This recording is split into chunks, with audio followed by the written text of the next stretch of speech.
Sir, गूंगों को बुलाया पिता परमेश्वर, तूने कोढ़ियों को शुद्ध किया पिता परमेश्वर, तूने बाझों को पिता परमेश्वर संतानों से आशीषित किया पिता परमेश्वर। धन्यवाद करते हैं मेरे राजा पिता परमेश्वर। आज की सभा को पिता परमेश्वर तेरे चरणों पर रखते हैं पिता परमेश्वर। हम धन्यवाद करते हैं पिता परमेश्वर, धन्यवाद करते हैं। प्रार्थना यीशु मसीह के नाम से मांगते हैं, आमीन।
पिता आपकी महिमा हो यीशु मसीह, आपकी आराधना हो यीशु मसीह। पिता हम प्रार्थना करते हैं यीशु मसीह, आप सामर्थ दीजिए यीशु मसीह। धन्यवाद देते हैं पिता। पिता आपने हमारे लिए जो कुछ किया यीशु मसीह उसके लिए धन्यवाद पिता। आपने पिता हमारे लिए यीशु मसीह सब कुछ सहा यीशु मसीह। पिता हमें उजाले में रखने के लिए यीशु मसीह, हमें मार्ग दिखाया यीशु मसीह, उसके लिए धन्यवाद पिता। धन्यवाद पिता। आप राजाओं का राजा यीशु मसीह, आप प्रभुओं के प्रभु यीशु मसीह। धन्यवाद देते पिता, धन्यवाद पिता।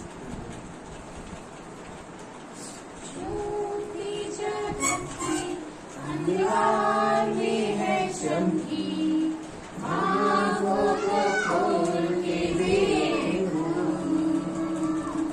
सुंदरता तेरी मन में प्रीत जगाए, आशा जीवन में संदेश दे, झूठी जगत की अंधकार में है चमकी,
पिता हम समझ नहीं सकते यीशु मसीह आप कुर्बानी को यीशु मसीह जो आपने पिता हमारे लिए की यीशु मसीह।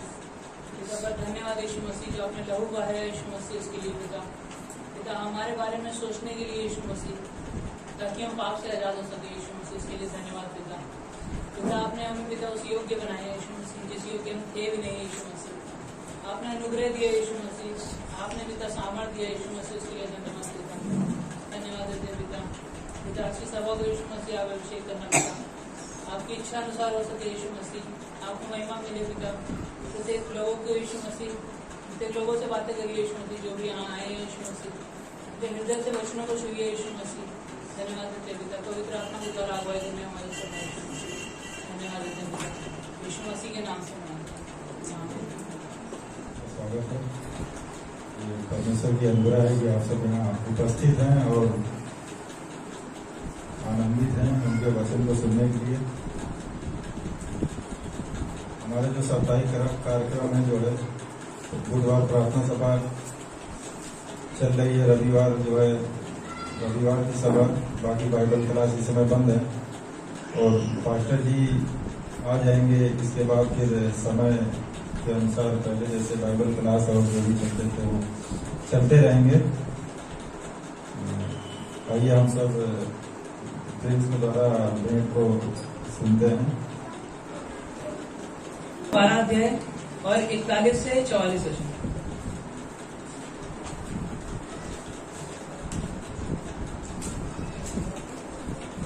मरकुस का 12 अध्याय 41 से 44।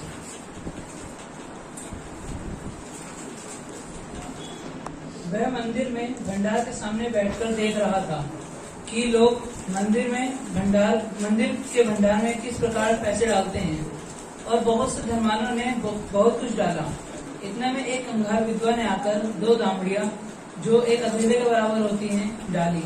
तब उसने अपने चेलों को पास बुलाकर उससे कहा, मैं तुझसे सच कहता हूँ कि मंदिर के भंडार में डालने वाली में से इस कंगाल विधवा ने सबसे बढ़कर डाला है, क्योंकि सबने अपनी धन की बढ़ती में से डाला है, परंतु इसने अपनी घटी में से जो कुछ था अर्थात अपनी सारी जीविका डाल दी। तो यहाँ पर हम लोग एक कंगाल विधवा के बारे में देखते हैं, किस प्रकार से उसका हृदय होता है परमेश्वर के प्रति, किस प्रकार से वो परमेश्वर को देना जानती है। कई बार हम लोग क्या होता है कि हम लोग के पास बहुत कुछ होता है पर हम लोग नहीं दे पाते हैं, और पर उसके बाद हम लोग उसके जीवन के विषय में देखते हैं यहाँ पर कि उसके पास जो कुछ भी था उसने सब कुछ परमेश्वर के लिए दे दिया, बिना कुछ सोचे कि उसका गुजारा कैसे होगा या उसको जो भी घटी कमी है उसके पास वो पूरी कैसे होगी। और वो इतना जानती थी कि परमेश्वर जो भी है वो उसकी आवश्यकता को जानता है, वो परमेश्वर उसको पूरा करेगा, और उसने जो भी था वो डाल दिया। वो इसीलिए क्योंकि वो परमेश्वर को अच्छे से समझ सकती थी। उसी प्रकार से आज हमें उसकी तरह अपना हृदय रखने की जरूरत है कि जिस प्रकार कभी हम तो जब उसके प्रकार हम अपना हृदय रख सकते हैं तभी हम इतना दान दे पाएंगे परमेश्वर को, वरना ऐसा नहीं हो पाएगा। और एक हम लोग मलाकी का 3:10 पढ़ते हैं, इसमें कहता है, सारे दशमांश भंडार में ले आओ कि मेरे भवन में भोजन वस्तु रहे। और सेनाओं का यहोवा यूं कहता है कि ऐसा करके मुझे परखो कि मैं आकाश के झरोखे तुम्हारे लिए खोलकर तुम्हारे ऊपर अपरंपार आशीष की वर्षा करता हूँ कि नहीं। यहाँ हम लोग देखते हैं कि किस प्रकार से परमेश्वर कहता है कि सारे दशमांश जो दशमांश है वो हमें परमेश्वर के भंडार में ले आने, भवन में ले आने, जो हमें परमेश्वर को देना है। क्यों? क्योंकि परमेश्वर की आज्ञा है हमारे प्रति कि हम उसको दान दें। तो उसी प्रकार से हमें करना चाहिए। और जिस प्रकार से हमने देखा कि कंगाल विधवा के जीवन के बारे में हम लोगों ने देखा कि किस प्रकार से उसने दिया परमेश्वर को, उसी प्रकार से हमें भी परमेश्वर को देना है, और बिना कुछ सोचे मन में, बिना कुछ, क्योंकि परमेश्वर जो है हमारी जितनी आवश्यकता होती है, जो भी हमें जरूरत होती है, परमेश्वर वो सब जानता है और वो परमेश्वर पूरा करता है। ये प्रार्थना करते हैं लोग। धन्यवाद देते हैं यीशु मसीह पिता परमेश्वर, आज के इस दिन के समय के लिए यीशु मसीह धन्यवाद पिता। हम प्रार्थना करते हैं यीशु मसीह, सारी भेंट को यीशु मसीह, सारे दुश्मनों को पिता आपके चरणों में रखते हैं यीशु मसीह, आप मदद करना पिता। प्रत्येक लोग यीशु मसीह कंगाल विधवा के विषय में सोच सके यीशु मसीह, जिस प्रकार से उसने सोचा पिता आपके प्रति, आपको पिता सर्वश्रेष्ठ रखा है यीशु मसीह, उस प्रकार से हम भी रख सके यीशु मसीह। हम प्रार्थना करते पिता, प्रत्येक चीजों में यीशु मसीह हमारे द्वारा सिर्फ और सिर्फ आपकी महिमा होने पाए यीशु मसीह। हम ऐसी प्रार्थना करते पिता, धन्यवाद देते बोलो यीशु मसीह के नाम से मांगते हैं, आमीन।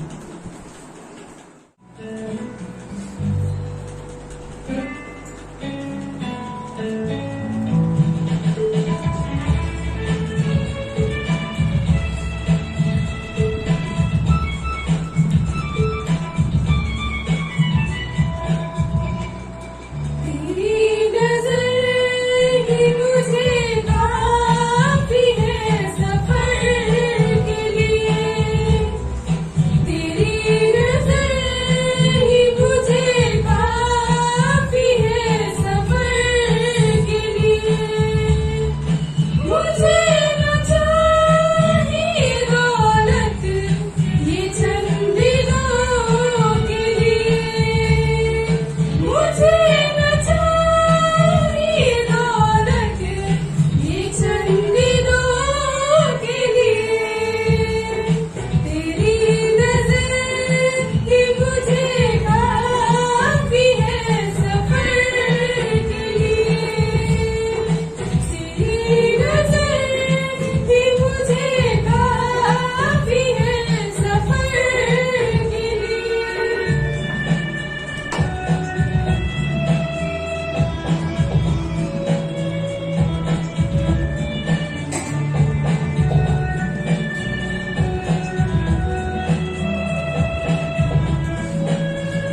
सब फिर से परमेश्वर का धन्यवाद हो कि एक बार फिर हमें मौका दिया कि हम लोग आपके एक दूसरे के सामने उपस्थित होकर उसके बारे में कुछ सीख पाए।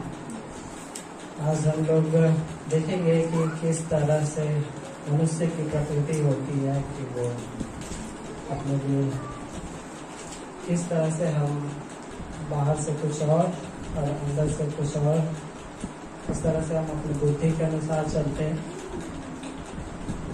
और हम लोग आज जान पाएंगे कि एक स्पिरिचुअल, एक आत्मिक और एक धार्मिक व्यक्ति, धार्मिक का मतलब रिलीजियस से संबंधित है कि किस तरह से धार्मिक बनना लोगों की नजर में, और एक स्पिरिचुअल और आत्मिक व्यक्ति बनना, दो अलग अलग चीजें हैं। अध्यात्म और धर्म को अलग अलग बताना और समझाना मेरे लिए भी काफी मुश्किल हो सकता है। उससे पहले मैं चाहूंगा कि एक वचन हम लोग पढ़ेंगे, भजन संहिता और उसका 119, भजन संहिता 119 और उसका 130 वचन।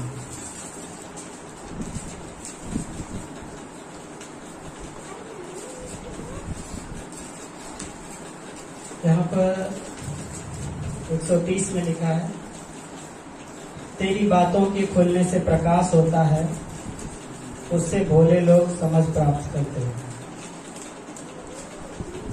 बाइबल बताती है कि उसकी बातें जहाँ खुलती है हमें प्रकाश मिलता है।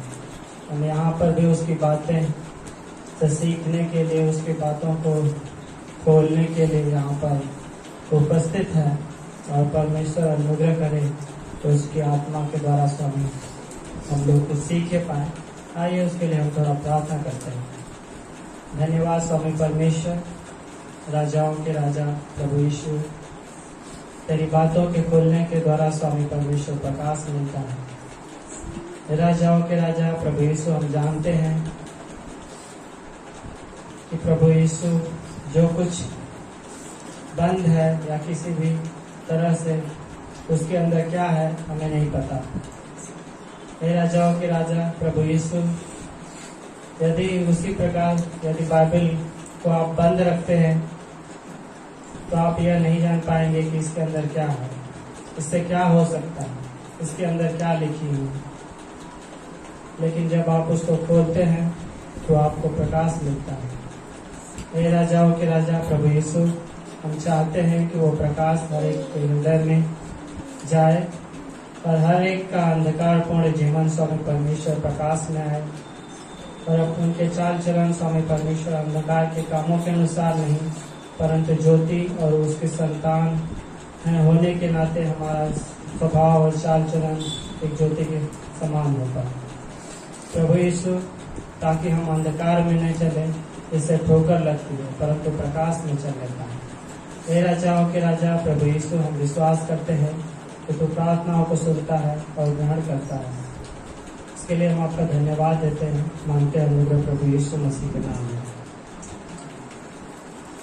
हम यहाँ पर देख सकते हैं कि हमने बताया कि कुछ बातें होती है, जैसे अगर आपके कोई गिफ्ट मिला हो और वो बंद है तो आप बहुत क्यूरियस होते हैं कि इसके अंदर क्या है, और उसको खोल के जब तक देखते नहीं तब तक आपको वही बातें बार बार सताती रहती है कि आखिरकार किसी ने दिया है तो इसके अंदर क्या है। इसी तरह सारी चीजें जब कुछ बंद होती है तो व्यक्ति उसे खोलने के प्रयास करता है। उसी तरह यहाँ पर बाइबल बताता है कि तेरी बातों के खोलने से प्रकाश होता है, उससे भोले लोग समझ प्राप्त करते हैं। भोले का मतलब होता है जो सिंपल चीजों को जो समझ नहीं पाते हैं उनको भोला बोलते हैं। और लेकिन यहाँ पर बाइबल बताती है कि ये उनके लिए है जो आध्यात्मिक चीजों को समझ नहीं पाते, उनके लिए बोला गया है कि भोले लोग समझ प्राप्त करते हैं। अंडरस्टैंडिंग जिसको बोल सकते हैं, समझ।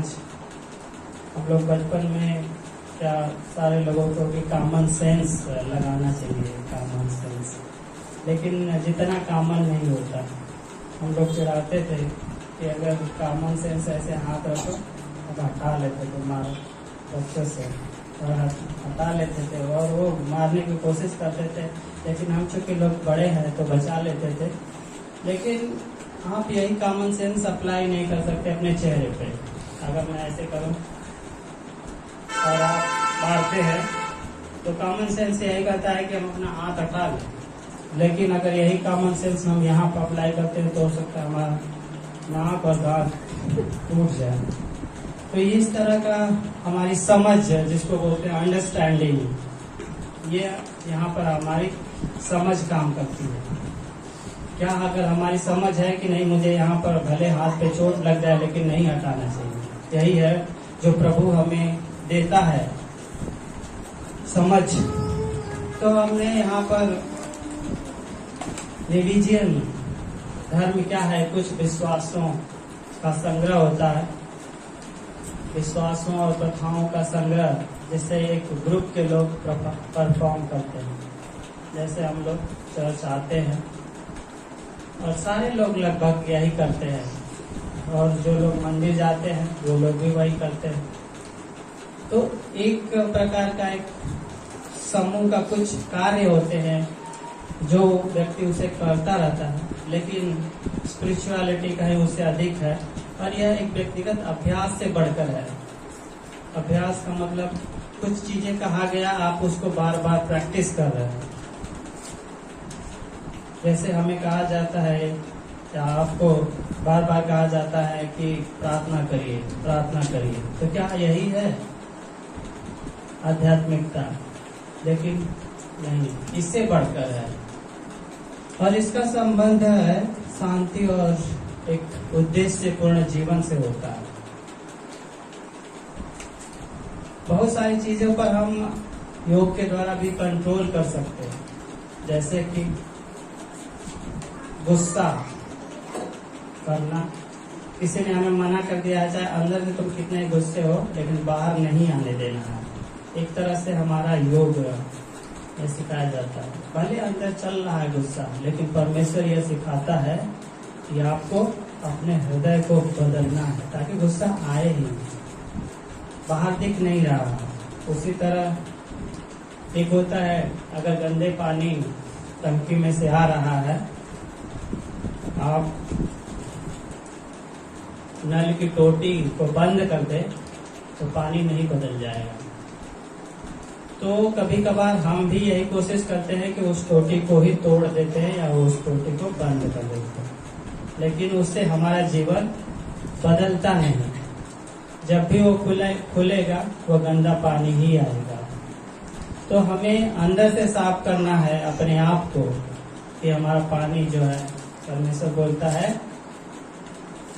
कि वह बहती नालियों के किनारे लगाया गया। और यदि कि वह हमारे अंदर से जल, अगर तुम इस जल में से पियोगे तो तुम्हारे अंदर से जल के सोते निकल जाएंगे।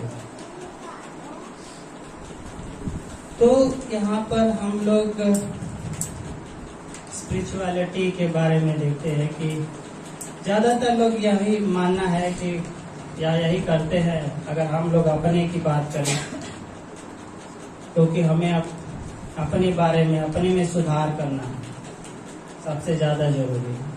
अगर हम किसी की ओर उंगली उठाते हैं तो 3 उंगलियां हमारे ओर सर है। हम लोगों के सर बोलते थे, अगर आप किसी को फिंगर आउट करते हैं तो ये 3 उंगलियां आपकी साइड में इंडिकेट करती है कि पहले आप सुधर जाओ। तो यहाँ पर हम देखेंगे कि किस तरह से हम लोगों का मानना होता है कि हमें अच्छी बातें बोलने से हम धार्मिक हो सकते हैं, पवित्र बातें बताने से हम धार्मिक हो सकते हैं, हम कुछ काम करने के द्वारा लोगों के नजर में बहुत अच्छे हैं, ऐसे धार्मिक हो सकते हैं। लेकिन कोई भी काम करने से व्यक्ति धार्मिक नहीं हो सकता, क्योंकि अगर हमारा काम अगर हमारा उद्धार कर पाता तो परमेश्वर को भी आना नहीं पड़ता। इसके बहुत सारे एग्जाम्पल्स हैं, लेकिन हमारे लिए ये जरूरी है कि हम संडे या मंडे, ट्यूसडे, वेडनेसडे क्या करते हैं। हम 2 घंटे के लिए कभी कभार लोगों के बीच उपस्थित होते हैं और लोग हमारे बारे में जानते हैं, लेकिन हमारा सच में का जीवन, हम कितना स्पिरिचुअल है, ये हम यहाँ से जाने के बाद ही पता चलता है कि हम लोगों से किस प्रकार व्यवहार करते हैं, लोगों से किस तरह से बोलते हैं। हम जहाँ रहते हैं, अपने घर में, अपने परिवार में, हमारा असली कैरेक्टर वही होता है जब हमें कोई नहीं देख रहा होता। उस समय हम क्या कर रहे होते हैं। लोग देखेंगे तो हम बदल सकते हैं, हम छिपाते हैं। ह्यूमन की टेंडेंसी होती है कि वो जो अच्छी चीजें हैं वो छुपाना चाहता है, जो उसका रियल कैरेक्टर होता है वो छुपा देता है। जबकि आजकल एक व्यक्ति जबरदस्ती हंसता है जबकि वो अंदर से खुश नहीं होता। तो यही है हमारा असली कैरेक्टर, जो हम जबरदस्ती का काम दिखाते हैं। आइए हम लोग देखते हैं, लेकिन परमेश्वर, क्या हमने कभी सोचा कि परमेश्वर हमारे बारे में क्या सोचता है? यीशु हमारे बारे में क्या सोचता है, ये कैसे हैं? लोग तो बहुत सोचते होंगे कि अच्छे हैं। यदि हम अपने जीवन को प्रभु के सामने उपस्थित करते हैं, उठते समय, सोते समय हमारे मन में क्या चल रहा होता है, यदि परमेश्वर के सामने हम अपने जीवन को एक्सपोज करते हैं, जिसको खोलना करते हैं, कि आपका कुछ भी सीक्रेट अगर लोगों को पता चल जाता है तो वो एक्सपोज हो जाता है, ये सच्चाई तो खुल गई, अब लोग क्या कहेंगे। तो उसी तरह हमें जब परमेश्वर का वचन एक्सपोज करता है लोगों के सामने या परमेश्वर के सामने, तब हम वही, एक्चुअल में हम वही हैं। क्या आप परमेश्वर के साथ जो लोगों के सामने बोलते हैं दृढ़ता पूर्वक बोल सकते हैं कि मैंने कभी चोरी नहीं की, मैं तो चोरी बचपन से नहीं चोरी करता हूँ? ऐसा मैं नहीं बोल सकता, ऐसा हम लोग नहीं बोल सकते। क्या आप लोग पर जो लोगों को बोलते हैं वही आप परमेश्वर के सामने नहीं बोल सकते कि मैंने कभी पाप नहीं किया? कोई भी नहीं बोल सकता, लेकिन लोगों के सामने जरूर बोल सकते हैं कि मैं कभी नहीं चोरी किया, मैं किसी को कभी गाली नहीं दिया। प्रभु के वचन के प्रकाश में जब हम अपने जीवन को देखते हैं, जैसा 130 में बोला गया कि तेरे बातों के खुलने से प्रकाश होता है, और इसी प्रकाश में अगर हम अपने जीवन को देखते हैं तब जैसा हमारा जीवन दिखाई देता है वही असली में हमारा जीवन है। बाइबल बताती है कि यदि तुम अपने आप का को जज करोगे तो परमेश्वर तुम्हारा जज नहीं करेगा। इससे पहले कि वो हमारे जीवन को जज करे, और वो जज करता है तो किसी का पक्षपात नहीं करता, बाइबल ऐसा भी बताती है। और इसी के अगर वचन में हम लोग 30 वचन संहिता 119 का 30 अगर हम लोग देख लेते हैं,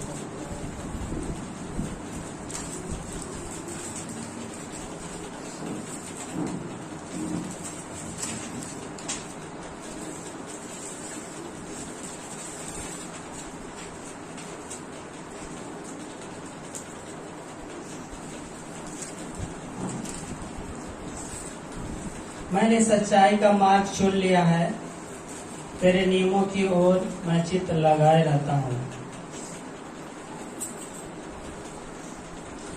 और 29 में मुझको झूठ के मार्ग से दूर कर और करुणा करके अपनी व्यवस्था मुझे दे। सारे लोगों को व्यवस्था मिली हुई है। कोई ऐसा व्यक्ति नहीं कर सकता कि जो इसको नहीं जानता, वो भी रोमियो में बोला गया कि उनके वे अपने हृदयों में व्यवस्था को लिखी हुई दिखाते हैं।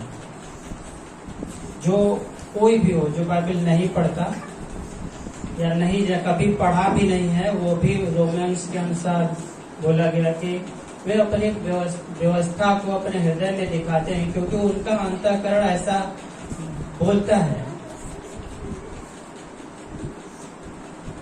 कि आपको क्या करना है। यहाँ पर वे लोग जो उसको समझते हैं, जो व्यवस्था को समझते हैं, उसी के अनुसार चलेंगे, और जो नहीं समझते हैं उनके लिए तो दुनिया में हम शुरू में उत्पत्ति में हम देखते हैं कि किस प्रकार से व्यक्ति, दूसरा अध्याय जब वचन, इसमें वो वचन जिसमें कहा गया कि वो बीचों बीच है फल, जीवन का वृक्ष का और भले और बुरे के ज्ञान का वृक्ष,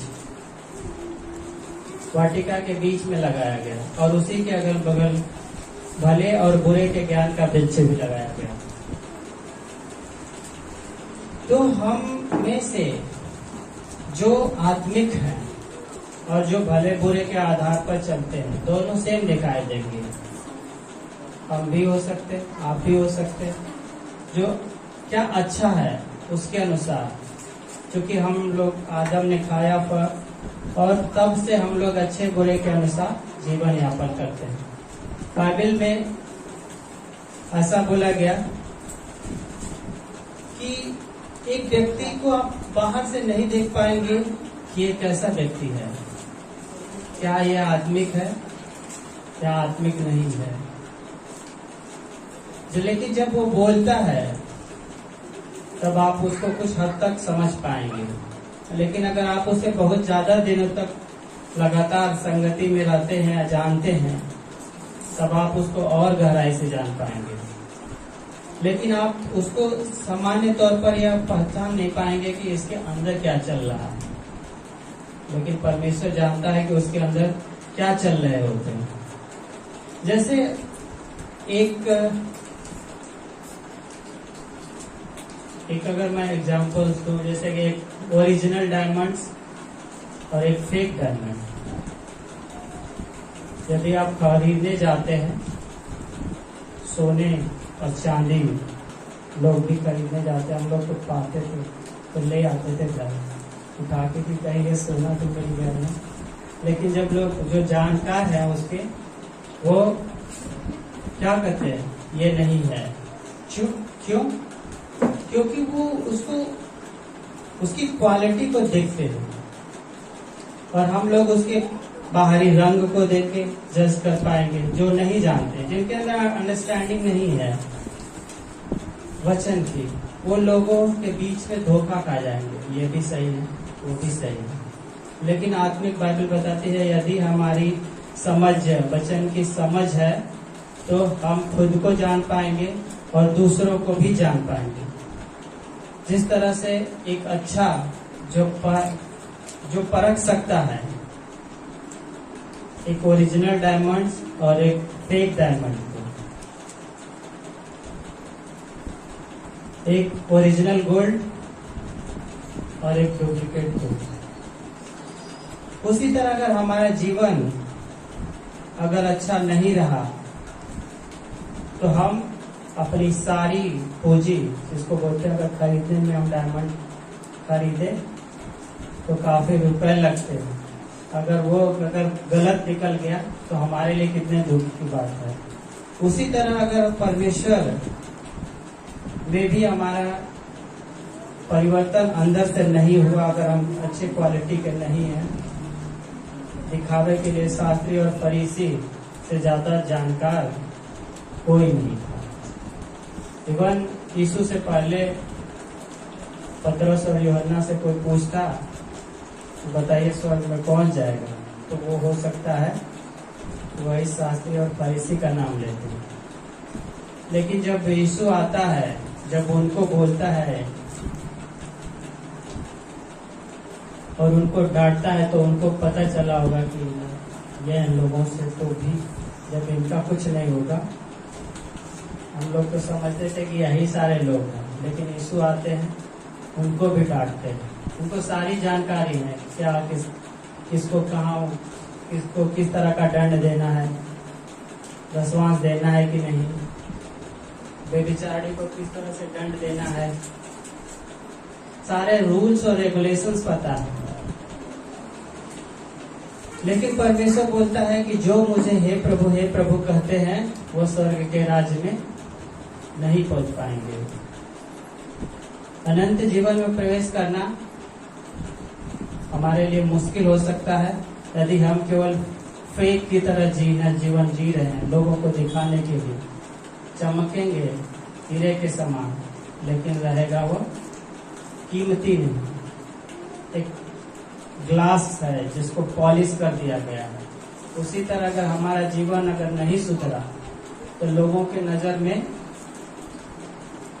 पॉलिश किया हुआ जीवन रहेगा, लेकिन परमेश्वर जब आएगा तो पहचान लेगा कि ये लोगों को दिखाने के लिए केवल ग्लास था।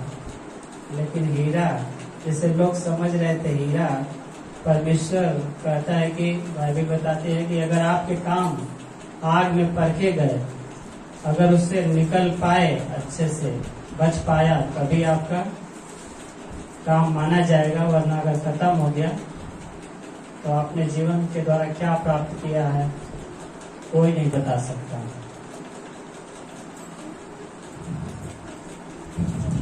तो हम देखते हैं कि किस तरह से आगे मैं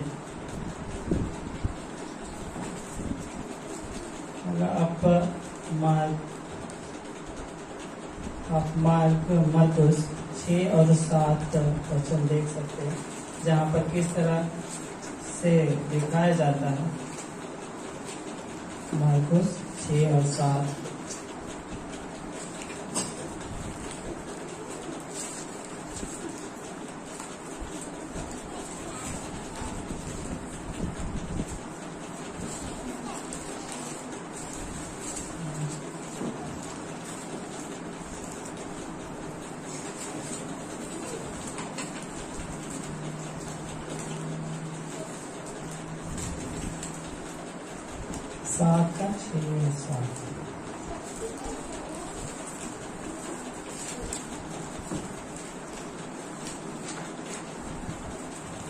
उसने उनसे कहा, यशायाह ने तुम कपटियों के विषय में बहुत ठीक भविष्यवाणी की, जैसा लिखा है, ये लोग होठों से तो मेरा आदर करते हैं, पर उनका मन मुझसे दूर रहता है।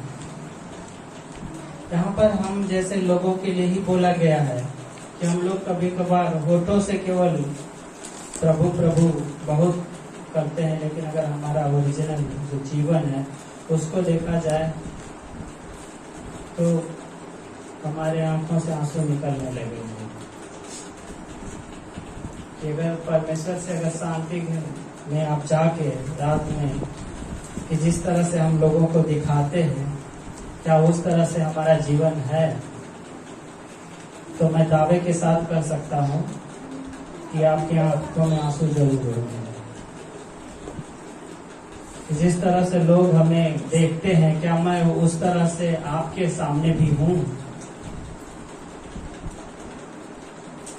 7वें वचन में लगता है, ये व्यर्थ मेरी उपासना करते हैं। कहीं परमेश्वर यही हमारे विषय में भी तो नहीं बोल देगा कि ये व्यर्थ मेरी उपासना करते हैं, क्योंकि मनुष्यों की आज्ञाओं को धर्मोपदेश करके सिखाते हैं। हम लोग जो मनुष्य होने के नाते जो व्यक्ति जो अच्छा लगता है कि यार हमें दान देना अच्छा, हम देते हैं, हमें लोगों की सेवा करना अच्छा है, सेवा करते हैं। लोगों के साथ अच्छे व्यवहार करने हैं, हम करते हैं। गाली नहीं देना है, नहीं देते हैं। माता पिता की आज्ञा मानना है, नहीं मानते हैं। सब कुछ सही करते हैं, लेकिन क्या परमेश्वर के सामने हम सच्चे हैं?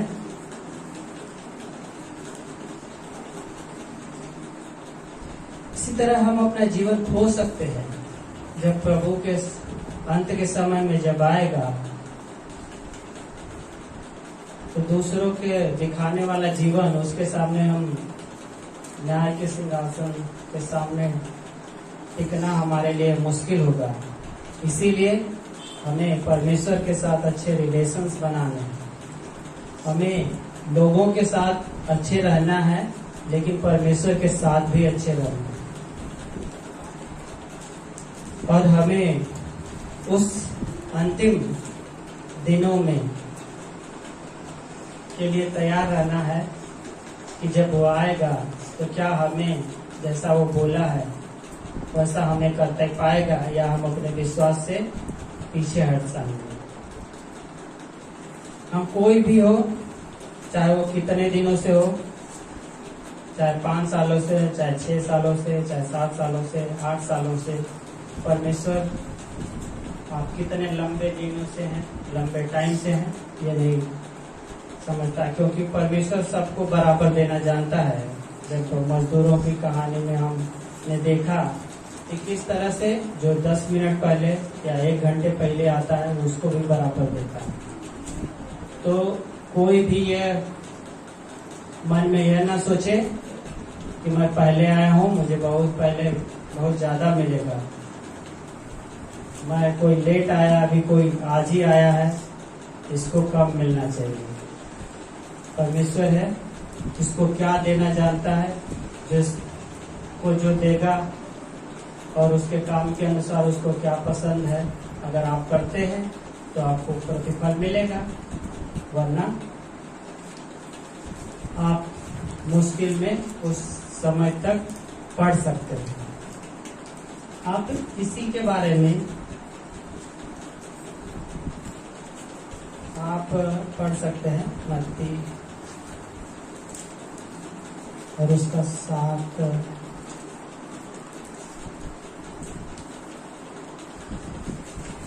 21।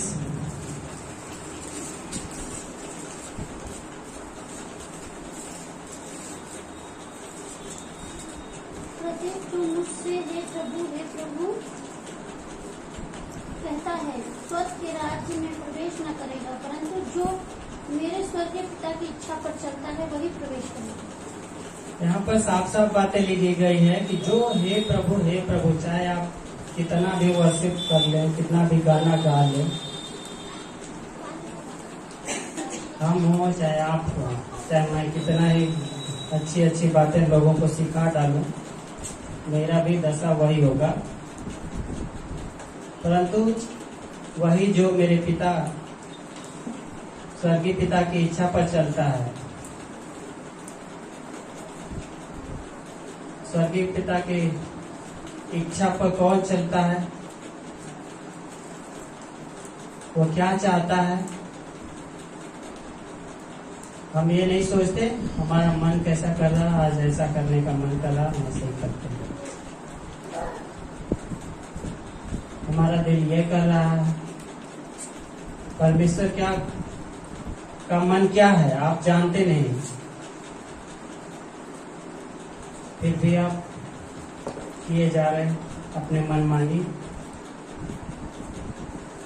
परमेश्वर ने कहा कि मैं अपनी कलीसिया बनाऊंगा, सारे लोग कलीसिया बना डालेंगे।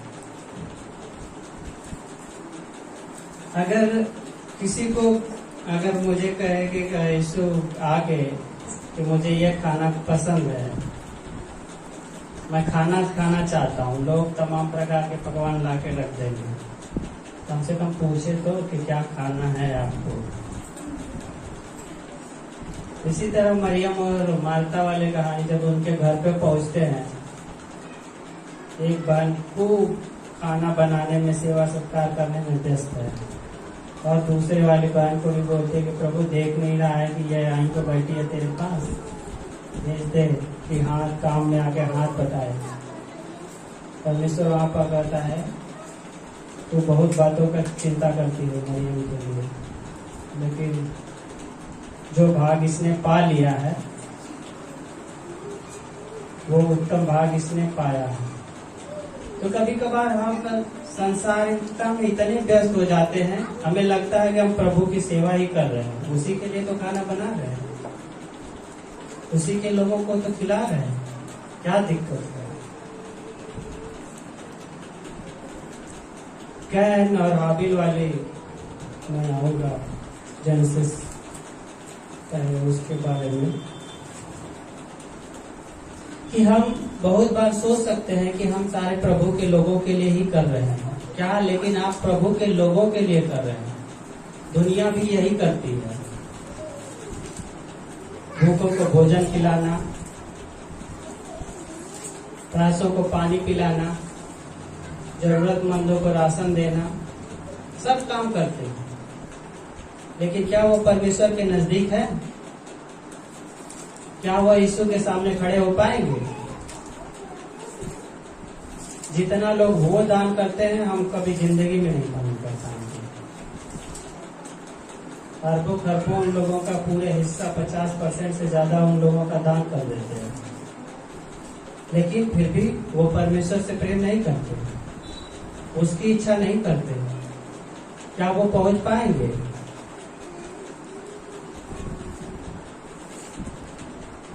आइए हम देखते हैं कि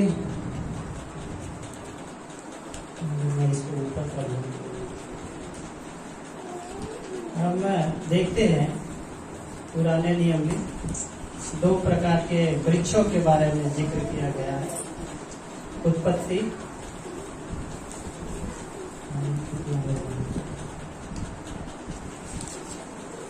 मैं जल्दी से पढ़ता हूँ। और यहोवा परमेश्वर ने भूमि से सब भांति के वृक्ष जो देखने में मनोहर और जिनके फल खाने में अच्छे हैं उगाए, और वाटिका के बीच में जीवन के वृक्ष को और भले या बुरे के ज्ञान के वृक्ष को भी लगाया। आपने देखा यहाँ पर कि परमेश्वर ने दोनों के वृक्ष को लगाया, एक है भला बुरा ज्ञान वाला, एक जीवन वाला वृक्ष। और आदम किसको खाया है? भले और बुरे वाले ज्ञान का वृक्ष, कि क्या भला है, और उसी भला को जानने और बुरा के जानने के से सारे लोग पापी हो गए। आज हम वही करते हैं। भला सारी दुनिया यही समझती है, या सारे जो धर्म है यही बताते हैं कि अच्छे लोग स्वर्ग जाएंगे, बुरे लोगों का नरक हो जाएंगे एक तरह से। लेकिन बाइबल ऐसा नहीं बोलती। बाइबल के अनुसार 3 प्रकार के लोग हैं। एक होते हैं जो भले और बुरे के ज्ञान यानी अपनी समझ के अनुसार जो चलते हैं। एक होते हैं जो पूरी तरह से किसी भी लॉ को नहीं मानते, जो उनके लिए कोई रूल रेगुलेशंस है ही नहीं। एक होते हैं लीगलिस्टिक, जिनको बोलते हैं अच्छे और बुरे ज्ञान के आधार पर चलना। थोड़ा सा भी आदमी अगर लीगली से हटा लाइन से, उनके लिए अगर क्रॉस वाली लाइन आपने चढ़ा दिया, मेट्रो में जाएंगे पीले वाली लाइन पर अगर पैर रख के अगर टोकन डालेंगे तो नहीं उसमें खुलेगा। ये है हमारा लीगल, कि कानूनी रूप से यह सही नहीं है कि आप इस लाइन पर रख के करें।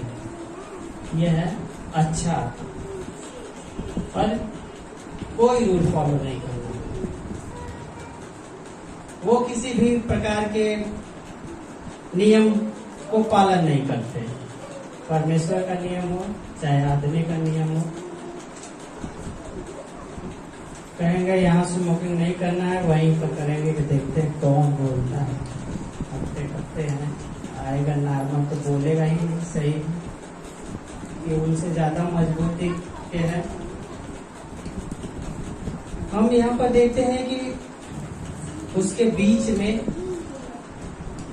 जीवन का वृक्ष है और उसके अगल बगल में कहीं भले और बुरे का ज्ञान का वृक्ष है। भले और बुरे के ज्ञान का वृक्ष खा के आदम पापी हो गया। और हमने अभी बताया कि बहुत सारे लोग यही मानते हैं कि अच्छे लोग जाएंगे स्वर्ग में, बुरे लोग जाएंगे नरक में। बुरे लोगों का क्या क्या दशा होगी हम नहीं जानते, लेकिन बाइबल के अनुसार 3 प्रकार के लोग हैं। एक होते हैं जो किसी भी रूल रेगुलेशंस को नहीं मानते, एक होते हैं जो सही और गलत को मानते हैं, जिसको अपनी समझ के अनुसार जीना, जिसको बोल सकते हैं। लेकिन परमेश्वर भले और बुरे का ज्ञान देने के लिए नहीं आया। बाइबल साफ साफ बताती है कि वह जीवन देने के लिए आया है। जीवन कैसा जीवन? भरपूरी का जीवन। और हम ज्ञान कहाँ प्राप्त करते हैं? संसार में प्राप्त करते हैं। बाइबल नीति वचन मुझे लगता है 3 में बोलती है, 3 और 5 उसका वचन कि अपनी समझ का सहारा ना लेना। यानी यही समझदारी जो आदम दिखाए, आदम की पत्नी दिखाए कि यही फल खा लेते हैं बड़ा अच्छा रहेगा, ज्ञान मिल जाए तो क्या दिक्कत है। अगर ज्ञान और जीवन के बीच में चूज करना होता है तो लोग ज्यादातर ज्ञान को चूज करते हैं। लोगों को ज्ञान चाहिए, उनको अच्छे अच्छे बातें सिखाते रहिए, उनका ज्ञान इंक्रीज हो रहा है। अगर कह दीजिए कि इससे जीवन मिलता है तो जीवन लेने में उनको कठिनाई होने लगती है। लॉ हमें यही सिखाता है कि हमें क्या करना है, या भले या बुरे का ज्ञान वाला जो वृक्ष है, हमें क्या करना है क्या नहीं करना है, क्या अच्छा है क्या अच्छा नहीं है। जो अच्छा है, हम में से अधिकांश लोग जो अच्छा है वही करना है, जो अच्छा है वही करना है। बाइबल के पढ़ने वाले भी, हमें लोग भी अधिकांश लोग यही करते होंगे कि जो अच्छा है वही करो, जो बुरा है उनको छोड़ दो। हम अपने बच्चों को यही सिखाते हैं, अच्छा है ये करना चाहिए, अच्छा नहीं ऐसे नहीं बैठना अच्छा नहीं है, ऐसे खड़ा होना अच्छा नहीं है, ऐसे किसी से बोलना अच्छा नहीं है। लेकिन यदि हम अपनी समझदारी के अनुसार यही सोच विचार कर जीते हैं कि ये सही है ये गलत है, तो हम अभी भी गलत है। बाइबल के अनुसार हमें परमेश्वर की इच्छा के अनुसार, नीति वचन में 3 और 5 में हमने कहा कि तू अपनी समझ का सहारा ना लेना। जो आदम की पत्नी ने एक्चुअली में अपनी समझ का सहारा लिया, और इसी तरह बहुत सारे लोग अपनी अपनी समझ का सहारा समय समय पर लेते रहे हैं। उसमें से एक अब्राहम है, उन्होंने भी कुछ समय तक अपनी समझ का सहारा लिया। बंद करना होगा, टाइम 10 मिनट ठीक है। तो यहाँ पर जब ये वृक्ष था जीवन का, वो 10 मिनट होगा तो ना, वो जीवन का वृक्ष है। अब हो सकता है वो ज्ञान का वृक्ष खा लिए, पर बगल में था जैसा कि वचन बताता वो भी खा लेते, लेकिन वहां पर उस जीवन का वृक्ष की निगरानी करने के लिए वहां पर ज्वाला में तलवारों को रखा गया। परमेश्वर जब पौल गलातियन 2:20 में कहते हैं कि मैं प्रभु यीशु के साथ क्रूस पर चढ़ाया गया हूं, तो वही तलवार अगर कोई जीवन के हम पास आना चाहता है, अगर वो जीवन के वृक्ष को फल को खाना चाहता है, अगर कोई जीवन जीना चाहता है, जैसे यीशु उसको मरना पड़ा, उसको क्रूज पर चढ़ाया गया, क्योंकि तलवार वहां पर नियुक्त की गई है कि आपको मरना पड़ेगा अगर आप उसको जीवन में प्रवेश करना है तो। और वही पौलुस पर भी यही अप्लाई होता है, कहता है कि मैं प्रभु यीशु के साथ क्रूज पे चढ़ाया गया। हम लोग भी प्रभु यीशु के साथ क्रूज पे चढ़ाए गए हैं। और यदि हम अपने जीवन को अभी भी नहीं बदल पा रहे हैं या नहीं बदल रहे हैं तो हमारे लिए ठीक नहीं। आप देख सकते हैं जेनेसिस एक उदाहरण है जिसमें अपनी समझ का सहारा अब्राहम जी लेते हैं। 12 और 2 जल्दी से इन्हीं के बारे में एग्जाम्पल्स दे के बंद कर देता है। 12 जेनेसिस यानी उत्पत्ति 12 जो इनसे रिलेटेड है। और 2, मैं तुझसे एक बड़ी जाति बनाऊंगा और तुझे आशीष दूंगा, तेरा नाम महान करूंगा और तू आशीष का मूल पिता होगा।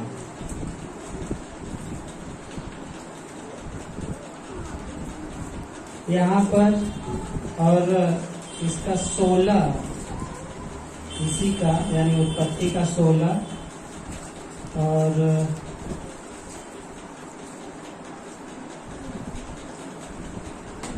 2। सारा ने अब्राहम से कहा, देख यहोवा ने तो मेरी कोख बंद कर रखी है, इसलिए मैं तुझसे विनती करती हूँ कि तू दासी के पास जा, संभव कि मेरा घर उसके द्वारा बस जाए। यहाँ पर इनकी चालाकी है कि ये सोच रही हैं कि परमेश्वर ने कहा है कि मैं तुझसे एक बड़ी जाति बनाऊंगा। अब लेकिन हो सकता है कम से कम 10-12 साल हो जाते हैं इनको उस देश में। आप उसको एक एक करके पढ़ते जाते हैं तो 10-12 साल बीतने के बाद इनको लगता है इनकी पत्नी को कि परमेश्वर ने बोला था 10-12 साल पहले कि हमारे पुत्र से एक बड़ी जाति बनाएंगे। अब इनको लगा कि 10 साल हो गए और वहाँ कनान में उधर पहुंचना था। कनान में पहुंचते हैं, वहाँ पर एक औरत मिलती है और उनकी पत्नी सलाह देते हैं कि इन्हीं से बच्चा पैदा कर लेते हैं, इनको हम अडॉप्ट कर लेंगे, बच्चा पैदा होगा उसको हम लोग अडॉप्ट कर लेंगे, परमेश्वर का राज बढ़ेगा। पता नहीं दिमाग में हम लोग इतने उम्र बढ़ती जा रही है, पता नहीं किसी दिन मर गए तो क्या होगा परमेश्वर, उसका नाम तो खराब हो जाएगा, ऐसा सोच सकते हैं। और इनको कहा गया कि कनान में जाना है और कनान में जैसे ही अब्राहम जाते हैं वहां पर देखते हैं अकाल पड़ा हुआ तो भाग जाते हैं, वहां से भाग जाते हैं और भागने के बाद चले जाते हैं इजिप्ट में, तो मिस्र में चले जाते हैं। इजिप्ट अंग्रेजी में इजिप्ट बोलते हैं, मिस्र। वहां चले जाते हैं। वहां एक दासी हाजिरा मुझे लगता है, उन्हीं से पुत्र पैदा होता है इस्माइल। सोचते हैं कि ये हमारा वंश चलेगा इसी से, उससे लड़का पैदा होता, परमेश्वर उसको रिजेक्ट कर देता। यानी ह्यूमन कहने का मतलब केवल मेरा ये था कि अपना दिमाग चलाना हमारे लिए। पुत्र तो जरूर पैदा हुआ और वही अब्राहम ले जाते हैं परमेश्वर के सामने, बोलते हैं कि देख परमेश्वर ये लड़का है, इसी से चलेगा वन। तो बोलते हैं कि नहीं तुझसे। और 86 साल के जब होते हैं तो उन्होंने अपनी बुद्धि के अनुसार ये सब प्रोग्राम बनाया और उनकी पत्नी चालाकी दिखा रही है तो परमेश्वर हो न हो, कहीं उनकी बेइज्जती न हो जाए। हम लोग उपाय करते हैं कि अडॉप्ट कर लेते हैं ताकि परमेश्वर का नाम भी खराब न हो और हम लोगों का जो भूले हैं उनकी बात भी जाया ना जाए। और इस तरह से लेकिन इस्माइल आज देख सकते हैं कि अरब कंट्री किस तरह से इस्माइल की वजह से फैला हुआ है। अरब में जितने भी कंट्री हैं, इस्लामिक स्टेट्स, सब इस्माइल की वजह से है। हम अच्छा चाहते हैं लेकिन हो जाता है बुरा। परमेश्वर हमारा सोच यही करता है, इसीलिए बाइबल कहते हैं कि तू अपनी समझ मत का सहारा मत ले। तो जो सोच रहा है कि परमेश्वर तुम्हारी तरह सोचता है तो वो गलत है।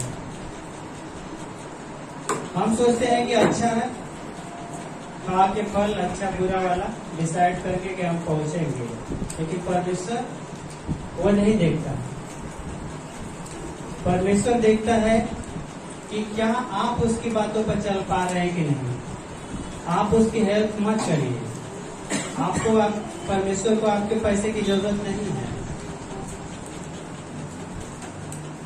परमेश्वर जब बोला गया कि छाप किसका है, सिक्का, तो वहां पर बोला गया कैसर का है वो कैसर का दो, जो परमेश्वर का है वो परमेश्वर का दो, वो दो। उस सिक्के पर कैसर का छाप था, लेकिन हमारे ऊपर परमेश्वर का छाप है। हम क्या देते हैं परमेश्वर को?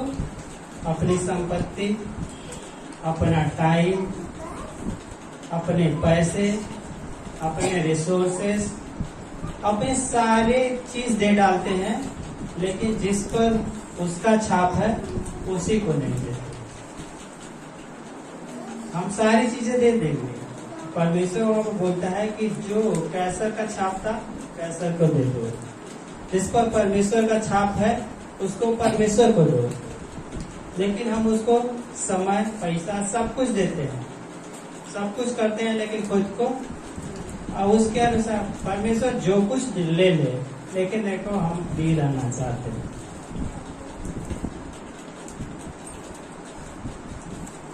और मैंने बताया कि अब्राहम वहां गए, वहां अकाल पड़ा, वहां से भाग गए, और भाग के वहां दूसरी औरत ले आते हैं और उनसे इस्माइल पैदा होता है। और वो लोग सोचते हैं कि इसी से परमेश्वर ने कहा है बालू के तिनके के समान बढ़ाना, बढ़ाएगा। उसी तरह एलिया था, जब उसको भेजा गया तो उस समय भी उसके यहाँ पर भी अकाल पड़ा, लेकिन वह वहां से भागा नहीं। ये एलिया और इनके बीच में अंतर है। इनके समय में भी अकाल पड़ा है, लेकिन ये वहां से निकल लेते। अपनी बुद्धि के अनुसार यहाँ अकाल है, थोड़ा डिफिकल्ट होगा मेरे जीवन के लिए, करते हैं दूसरे जगह। एक सच्चा व्यक्ति वही है जो परमेश्वर के साथ चलता है। नो जिसको बोलते हैं चला, और परमेश्वर ने उसे उठा लिया, उसके साथ चलता था।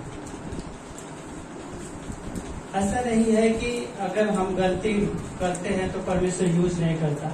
सबको सारे लोग पापी है, लेकिन परमेश्वर हम लोगों जैसे जीवन को भी, बेकार लोगों को भी यूज करता है। चाहे वो अब्राहम हो, चाहे कोई हो, दाऊद हो, चाहे वो शमूएल हो, चाहे किसी प्रकार का कोई व्यक्ति अभी तक बाइबल में ऐसा नहीं हुआ जिसको हम लोग अय्यूब को बोलते हैं, बहुत अच्छा है, लेकिन शुरू में वो बोलता है कि मेरे जवानी के अपराधों को क्षमा कर। परमेश्वर के साथ आप ऐसा कभी भी नहीं बोल सकते कि जब तक आपने पाप नहीं किए। मुझे लगता है कि कुछ न कुछ उसकी गलतियां भी की होंगी, जिसकी वजह से वो बोलता है कि हे परमेश्वर मेरे जवानी के अपराधों को क्षमा कर। बाद में वो सुधरता है और वही बीच में जाके बोलता है मैंने अपनी आंखों के साथ वाचा बांधी है कि किसी कुंवारी पर कैसे आंखें लगाऊं। यानी उसने अपनी गलती से सीख लिया और उसका परमेश्वर भी एक तरह से उदाहरण देता है, उसका महिमा या उसका बड़ाई करता है कि मेरे दास को, अय्यूब को दे। तो हमारे जीवन में भी इस प्रकार का हो सकता है, हम भले और बुरे के अनुसार ना जीवन व्यतीत करें, बल्कि परमेश्वर की आज्ञा के अनुसार वही अच्छी आध्यात्मिकता है, लोगों को दिखाने के लिए नहीं। मैं अब बंद करूंगा इन सब बातों को समराइज करते हुए। तो हमें यहीं पर यह सीखना है कि किस तरह से हमें 3 प्रकार के लोगों में नहीं होना है कि जो अच्छा लग रहा है मेरे को, मेरा मन यही कर रहा है कि यही होना करते, लेकिन परमेश्वर हमारी समझ के अनुसार काम नहीं करता। हमें उस पर रिलायबल होना है, रिलाय करना है, भरोसा करना है, अपने अनुसार नहीं चलना हड़बड़ा के। कि जैसे बोलता है विधि वचन में कि अपनी समझ का सहारा न लेना। जिस तरह से हम लोग भले बुरे का ज्ञान पाके फल खा के उसकी पत्नी के अनुसार, आज भी हम लोग भले और बुरे के अनुसार ही जीवन जीते हैं। परमेश्वर में आने के बाद भी परमेश्वर कहीं दूर है। जैसा बोलता है कि वह होठों से आदर करते हैं, हम लोग भी आदर करते हैं होठों से। बाइबल बोलती है कि जो हे प्रभु करता है उनमें से हर एक स्वर्ग के राज्य में प्रवेश नहीं करेगा। हो सकता है वो हम लोगों के लिए कहा गया हो। हम अपने जीवन को जांचना है ताकि हम उसके साथ अनंत जीवन में, जिसके लिए हमें चुना है, कि हम पहुंच पाए। आइए हम प्रार्थना करेंगे। धन्यवाद स्वामी परमेश्वर, है राजाओं के राजा से नौ के प्रभु यीशु। जैसा कि हमने पढ़ा शुरू में स्वामी परमेश्वर कि तेरी बातें के खोलने से स्वामी परमेश्वर प्रकाश मिलता है। हे राजाओं के राजा प्रभु यीशु, हम चाहते हैं कि तेरी बातें हमेशा खुले ताकि लोगों का जीवन अंधकार से स्वामी परमेश्वर प्रकाश में है। हे राजाओं के राजा प्रभु यीशु, जिस प्रकार हमने देखा कि हम लोग भले और बुरे के अनुसार स्वामी जीवन जीते हैं, आज भी जो हमें भला लगता है स्वामी परमेश्वर उसको करते हैं, लेकिन कभी कभार स्वामी परमेश्वर हम आपकी बातों को टालते हैं। हे राजाओं के राजा प्रभु यीशु, हम अपनी बुद्धि का सहारा लेकर आपसे दूर हो जाते हैं। हे राजाओं के राजा प्रभु यीशु, हम विश्वास करते हैं स्वामी परमेश्वर कि तू हम लोगों के लिए आया ताकि हमें जीवन दे, लेकिन पिता परमेश्वर हम लोगों ने अपनी समझ का सहारा लिया और हमें ज्ञान की लुभावनी बातें, भला और बुरा के अनुसार जीवन जीना पसंद किए। हे राजाओं के राजा प्रभु यीशु, तू दया कर स्वामी परमेश्वर और हम लोगों के अपराधों को क्षमा करें। और स्वामी परमेश्वर हमें अनंत जीवन के लिए हम प्रार्थना करते हैं पिता परमेश्वर कि हम में से हर एक जन आपकी बातों को स्वामी समझने पाए और आपके द्वारा स्वामी परमेश्वर हम लोगों का हृदय आपके साथ हो। राजाओं के राजा प्रभु यीशु, हम लोगों को मनुष्य को दिखाने वाला जीवन न हो। जिस प्रकार स्वामी परमेश्वर हीरे, एक ओरिजिनल हीरा और एक कांच का ग्लास की तरह हमारा जीवन न हो, जो मनुष्य को तो वो हीरा दिखाई दे और मनुष्य को चमकदार जीवन दिखाई दे, मनुष्य के लिए प्रोग्रेसिबल जीवन दिखाई दे, लेकिन परमेश्वर जब तू आएगा, जब तू हमारे जीवन को परखेगा, तो स्वामी परमेश्वर हमारा जीवन कांच का एक छोटा सा टुकड़ा न दिखाई देने पाए। हे राजाओं के राजा प्रभु यीशु, हमारे जीवन को तू बहुमूल्य बनाए। हे राजाओं के राजा प्रभु यीशु, हम प्रार्थना करते हैं कि हर एक के जीवन में स्वामी परमेश्वर आपका वचन हो। पिता परमेश्वर, क्योंकि वचन जीवन है। प्रभु यीशु, हम विश्वास करते हैं कि तू प्रार्थनाओं को सुनता है। प्रभु, जो आवश्यकता है लोगों को उनके पूरा करिए। पिता परमेश्वर, हमने विश्वास किया कि आपने प्रार्थना सुनी, इसके लिए हम आपका धन्यवाद देते हैं। मानते हैं प्रभु यीशु मसीह के नाम में। एक बार फिर हम आपसे क्षमा चाहेंगे कि आज के दिन के लिए काफी आप लोगों को वेट कराएं। क्या करें? स्तुति करो सारा भूमंडल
आशीषित करो यीशु मसीह। पिता समझने पिता याद रखने में मदद करना पिता, ऐसी प्रार्थना रखते यीशु मसीह। पिता हम अपनी समझ का सहारा ना ले यीशु मसीह। पिता आप हमें बुद्धि दीजिए पिता, आप हमें ज्ञान दीजिए यीशु मसीह, जिसके अनुसार हम चल सके यीशु मसीह। ऐसी प्रार्थना करते पिता। पिता आपका अनुग्रह दीजिए यीशु मसीह, आपकी सामर्थ्य दीजिए पिता, आप चलने में मदद करिए पिता, आप वचनों में बढ़ने में मदद करिए पिता। प्रत्येक लोगों को यीशु मसीह जनाना है यीशु मसीह, आप अगुवाई करना यीशु मसीह। घर में पिता, ऑफिस में पिता, और हर जगह यीशु मसीह आप पिता उनके साथ रहिए यीशु मसीह। पवित्र आत्मा के द्वारा अगुवाई करिए यीशु मसीह। ऐसी प्रार्थना करते पिता, धन्यवाद देते पिता। सभी लोगों को यीशु मसीह घर जाने में मदद करिए यीशु मसीह, रास्ते में मदद करिए यीशु मसीह, सुरक्षित ले जाने में मदद करिए यीशु मसीह।